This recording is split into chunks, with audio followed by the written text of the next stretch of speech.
નમસ્કાર, આપ જોઈ રહ્યા છો ટીવી 13 ગુજરાતી. હું છું આપની સાથે ઈશા ચૌહાણ. સમાચારોની શરૂઆત કોલકાતાના માછીમારી વિસ્તારમાં ભીષણ આગ લાગી છે. ઋતુરાજ હોટલમાં ભીષણ આગ લાગતા 14 લોકોના મોત થયા. મોડી રાત્રે હોટલમાં આગ લાગતા અફરાતફરીનો માહોલ સર્જાયો હતો.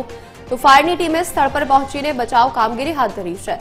હોટલમાં આગ લાગવાનું કારણ હજુ સુધી અકબંધ. હાલમાં આગ પર કાબુ મેળવી લેવામાં આવ્યો છે. સમગ્ર ઘટનાની તપાસ માટે ખાસ ટીમની રચના કરાઈ.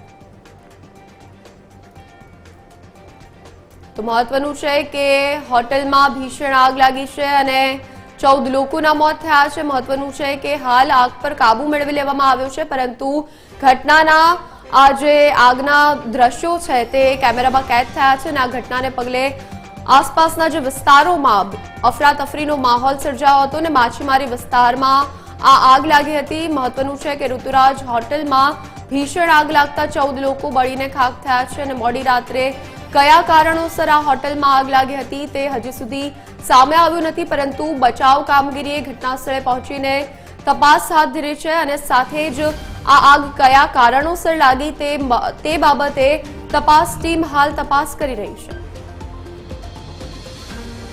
મહત્વનું છે કે ઋતુરાજ હોટલમાં આગ લાગી હતી અને માછીમારી વિસ્તારમાં જે ઋતુરાજ હોટલ આવેલી છે તેમાં ભીષણ આગ ભભૂકી હતી અને જેમાં 14 લોકો બળીને ખાખ થયા છે. બચાવ ટીમે રેસ્ક્યુ કામગીરી હાથ ધરી છે. તમે દ્રશ્યોમાં પણ જોઈ શકો છો કે આગના ગોટે ગોટાથી અફરાતફરીનો માહોલ સર્જાયો હતો.